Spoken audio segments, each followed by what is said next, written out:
Yes বাবা, কিন্তু মহিলাদের সম্মান করতে পারে, কিন্তু খান দের কখনো সম্মান করবে না, প্রমিস। তো হ্যালো আমার ছদ্মবেশী বন্ধুরা, সবাই বলা ভালো আছো তো? হ্যাঁ, ভালো নেই কেন কেন কেন? ও আচ্ছা, হ্যাঁ স্বাভাবিক স্বাভাবিক। তো বন্ধুরা দেখো, এই ভিডিওটা কিন্তু তোমাদের বেশ বিচলিত করতে পারে। এই ভিডিওটা দেখার পর তোমার গায়ের রক্ত টকবক টকবক করে ফুটতে পারে। এই ভিডিওটা দেখবার পর তোমরা রাত দখল তো ছাড়ো, অন্য অন্য দেশ দখল পর্যন্ত করার বাসনা আসতে পারে। এই ভিডিওটা দেখার পর হতেই পারে তোমার মনে যেটা এই মুহূর্তে চলছে কোনো কিছুই যায় আসে না, ভিডিওটা দেখে তুমি চুপচাপ তোমার নিজস্ব ভঙ্গিতে খাবারকে ঘুমিয়ে পড়তে পারো। ভিডিওটি শুধুমাত্র মজার জন্য বানানো। ভিডিও দেখবেন, মজা নেবেন, চলে যাবেন, গায়ে মাখবেন না, কেমন? তো বন্ধুরা, তোমরা নিশ্চয়ই বুঝতে পারছো আজকের ভিডিওটা কিন্তু অতুল সুভাষকে নিয়ে হতে চলেছে, এবং আমি জানি তোমরা সবটা জেনে গেছো, কিন্তু যেহেতু একটা গঠনমূলক ভিডিওর ব্যাপার আছে তাই আমাকে দু চার কথা বলতেই হচ্ছে। কে এই অতুল সুভাষ? বেঙ্গালুরুর একজন সফটওয়্যার ইঞ্জিনিয়ার। এবং কেসটা কি ঘটেছিল না, তিনি বিয়ে করেছিলেন এবং যে খান বিয়ে করেছিল সে কিন্তু বর্তমানে তাকে এত রকমের টর্চার করেছে। আমাদের সংবিধানে একটি ধারা আছে 498A, খুব যদি না ভুল করে থাকি, সেই ধারার অপব্যবহার করে কিন্তু তাকে দিনের পর দিন এত পরিমাণে টর্চার করেছে, বাধ্য হয়ে 24 পাতার একটি জবানবন্দি, তার সাথে কিন্তু প্রায় 1.5 ঘন্টার একটা ভিডিও বানিয়ে উনি কিন্তু এই মুহূর্তে আর পৃথিবীতে নেই। आसपास मेरी पत्नी या उसका परिवार की तरफ से कोई नहीं आना चाहिए। मेरा अस्थि विसर्जन तब तक नहीं होना चाहिए जब तक मेरे हरासर्स को पनिशमेंट नहीं मिलता। যেটা বলছিলাম বন্ধুরা, আর এই হ্যারাসমেন্টের কারিগর কে? না নিকিতা সিংহানিয়া, আর কেউ নন, সেই মহান খান, ওই মানুষটি, যেটা হলো অতুল সুভাষের স্ত্রী। ডিভোর্স তো দিয়ে দিয়েছে, কিন্তু ওই যে ওই আইনে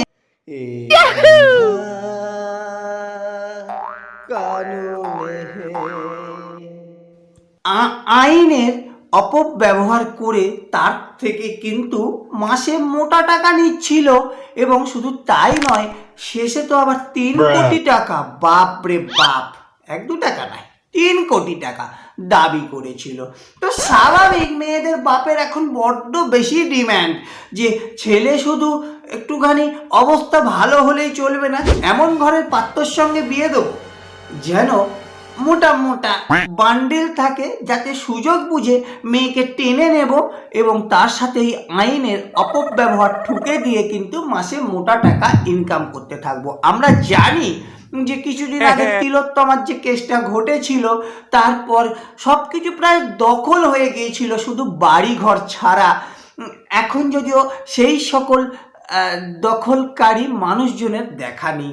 কেন কি ইনি ছেলে অতুল সুভাষ, এটা যদি কোনো মহিলার সঙ্গে হতো আবারও কিন্তু ঘন্টার পর ঘন্টা বিভিন্ন ডিবেট, এবং তার সাথে কিন্তু আলো নিভে যেত এবং জ্বলে উঠতো একটাই আলো, কি বলো তো? মোমবাতি। এখানে মোমবাতি পর্যন্ত জ্বালানো হয়নি, কারণ ইনি ছেলে। ওই যে বারবার ওই গানটা বেজে উঠছে, এ আন্ধা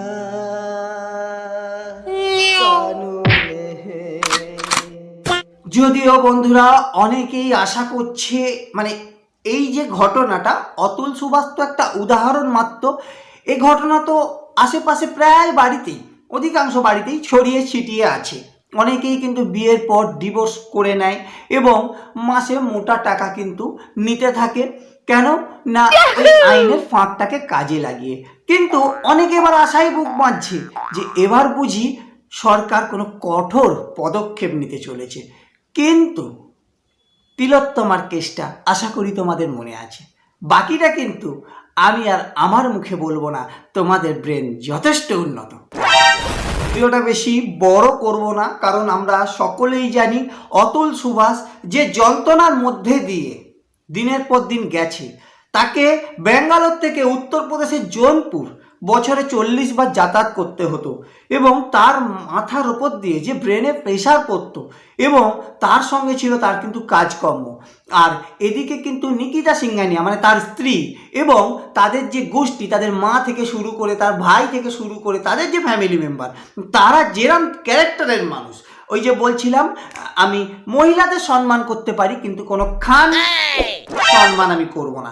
তাই এই সকল খান থেকে অবশ্যই আমাদের সকলকে সজাগ থাকতে হবে। কিন্তু আমরা বলা যতই বেশি সজাগ থাকি না কেন, কার ভাগ্যে কে এসে ঢুকে যাবে আর এই আইনের অপব্যবহার করে তোমার পুরো পেছন মেরে চলে যাবে, এটা মানে ধরা যায় না। তাই আমরা আপামর মানুষ একটাই দাবি করব সরকারের কাছে, অতুল সুভাষ তো আর ফিরে আসবে না, ঈশ্বর যেন ওনার আত্মার শান্তি দেয়, কিন্তু আমরা একটাই দাবি করব সরকারের কাছে, এই আইনটা অবশ্যই সংশোধন হওয়া উচিত এবং এই আইনের অপব্যবহার যাতে না হয় অবশ্যই সরকারের তাতে অবশ্যই দৃষ্টিপাত করা উচিত। কিন্তু আমরা খুব ভালোভাবেই জানি দৃষ্টিপাত করবে না, কেন কি ফায়দা যেখানে সরকার সেখানে।